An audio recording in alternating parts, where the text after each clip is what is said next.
ഭാരതത്തിന്റെ ദേശീയ ഗാനമായ ജനഗണമന എഴുതിയത് രവീന്ദ്രനാഥ ടാഗോറാണ്.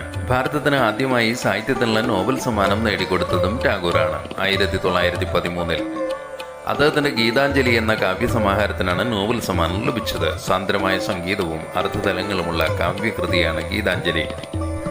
സ്നേഹം, പ്രകൃതി, ആത്മീയത, മനുഷ്യാവസ്ഥ എന്നിവയെല്ലാമാണ് ഈ കൃതിയിലെ പ്രമേയം. ലളിതമായ ഭാഷയും ബിംബകൽപ്പനകളുടെ സൗന്ദര്യവുമാണ് ടാഗോർ കൃതികളുടെ സവിശേഷത. 1861 മെയ് 7 കൽക്കത്തയിലാണ് അദ്ദേഹം ജനിച്ചത്. ഒരു ജീവിതകാലം കൊണ്ട് 2000-ലധികം ഗാനങ്ങൾ അദ്ദേഹം രചിച്ചു. രവീന്ദ്ര സംഗീതം എന്ന പേരിൽ ഇന്നും അറിയപ്പെടുന്നു ആ ഗാനങ്ങൾ. കൂടാതെ അദ്ദേഹം നല്ലൊരു ചിത്രകാരനുമായിരുന്നു. ഏകദേശം 2000-ലധികം ചിത്രങ്ങളും അദ്ദേഹം വരച്ചിട്ടുണ്ട്. പശ്ചിമ ബംഗാളിലെ വിശ്വഭാരതി സർവകലാശാല ശാന്തിനികേതനിൽ സ്ഥാപിച്ചത് അദ്ദേഹമാണ്. നിലവിലുള്ള വിദ്യാഭ്യാസ സമ്പ്രദായത്തിൽ നിന്നും വിഭിന്നമായി വ്യക്തിസ്വാതന്ത്ര്യം, സർഗാത്മകത, ആത്മാവിഷ്കാരം എന്നിവയ്ക്കുള്ള സാധ്യതകൾ പരമാവധി വികസിപ്പിച്ച് എടുക്കുകയാണ് വിശ്വഭാരതികളുടെ ലക്ഷ്യം. 1911 ടാഗോർ ജനഗണമന എഴുതിയത്. 1911 ഡിസംബർ 27 ഇത് ആദ്യമായി ആലപിക്കപ്പെട്ടത് ഇന്ത്യൻ നാഷണൽ കോൺഗ്രസിന്റെ കൽക്കത്ത സെഷനിൽ വെച്ച്.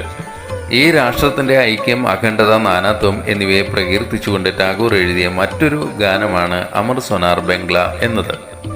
1901 വിശ്വഭാരതി സർവകലാശാല സ്ഥാപിച്ചത്. ടാഗോറിന്റെ ചിന്തയും ആശയങ്ങളും ലോകത്ത് ഒരുപാട് പേരെ സ്വാധീനിച്ചിട്ടുണ്ട്. എല്ലാ വസ്തുക്കളും വ്യക്തികളും തമ്മിൽ നിലനിൽക്കുന്ന പാരസ്പര്യം, മാനവികത, സാമൂഹ്യനീതി എന്നിവയെല്ലാം തൻ്റെ കല, സാഹിത്യം, സംഗീതം, വിദ്യാഭ്യാസം എന്നിവയിലൂടെ അദ്ദേഹം പ്രകടമാക്കി. ടാഗോർ നല്ലൊരു സംഗീതജ്ഞനായിരുന്നു. അദ്ദേഹത്തിൻ്റെ സംഗീതം അവയുടെ ഭാവാത്മകത, വൈകാരികത, ആത്മീയത എന്നിവയാൽ നിർഭരമാണ്.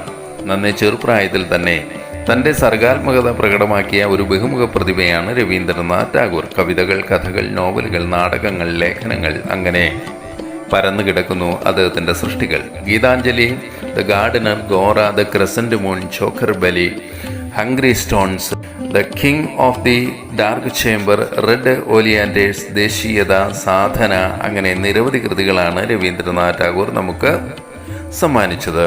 1941 ഓഗസ്റ്റ് 7 തൻ്റെ 80-ാമത്തെ വയസ്സിൽ കൊൽക്കത്തയിൽ വെച്ചാണ് അദ്ദേഹം ലോകത്തോട് വിട പറഞ്ഞത്.